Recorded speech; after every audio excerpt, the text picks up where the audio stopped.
Well, it's day 6 in Israel and we've had a wonderful time today. We went up in the morning to the northern area up between where the border is between Syria and near Lebanon, and you could look into both. And we went to Tel Dan, to those beautiful headwaters of the Jordan, and had a look around there and walked through a beautiful part which really reminded us very much of Australia, and it's quite interesting with all the eucalyptus trees that we have. We then went down and had some lovely lunch before we headed up to Golan Heights. But the thing that actually topped the day off was that we went out into the middle of the Sea of Galilee with 7 boats and 600 people all tethered together, and we listened to Chuck preach. What a marvellous experience, one that people will remember for the rest of their lives. So we've just got back to the hotel, and stay tuned, and thank you so much for joining us.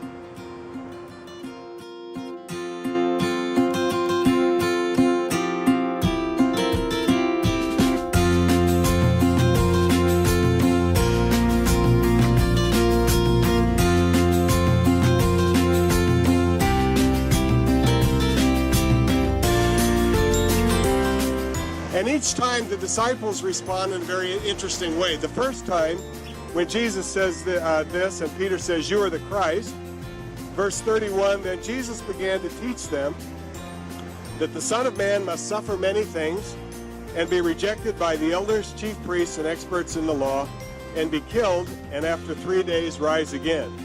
He spoke openly about this. So Peter took him aside and began to rebuke him. And then Jesus rebukes Peter, calls him Satan in there. It's interesting, they had it, like that blind man who was healed in 2 stages. They had it.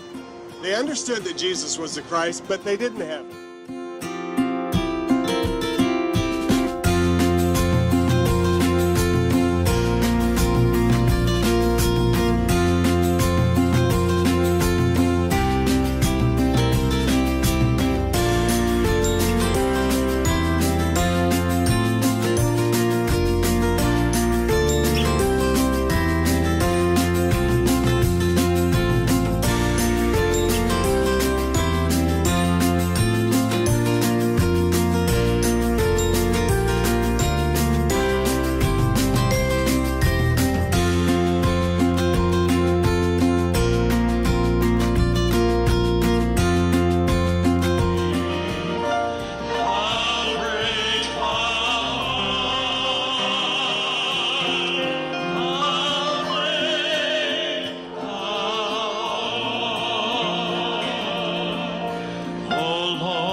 To get off the boat and here are all of these people.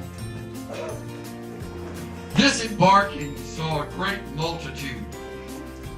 Jesus felt compassion for them because they were like sheep without a shepherd. And he began to teach them many things. Isn't that like him? Isn't that like Jesus? Not at all thinking of himself. He's as weary as they are, more so. And his heart goes out to the people who have needs.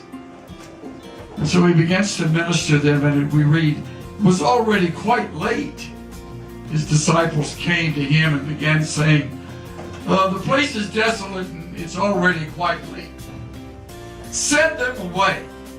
Send them away. Tell us, what's it been like, this experience so far? It's been undescribable. I don't know how I'm going to go home and I'm going to tell my family and friends about what we've experienced here, because it's been so deep and it's been so personal and it's been so beyond our imagination, more than we can ever think, dream or hope of. And I don't know how I'm going to go home and convey these amazing things that we've seen. And what was your most, I suppose, the time that made you stop and sort of think a bit more than anything else? I think it was just on the boat as we were heading out to meet all the other boats on Galilee, just the calmness and just the surround and just the thought that Jesus was here, Jesus was on this water, he looked at the same hills we're looking at, he looked at the same water we're looking at, and just the calmness of the day just led to a lot of really good contemplation. And if there was one word or one sentence to describe how you've personally been impacted by this whole thing? I've fallen in love with Israel and their people.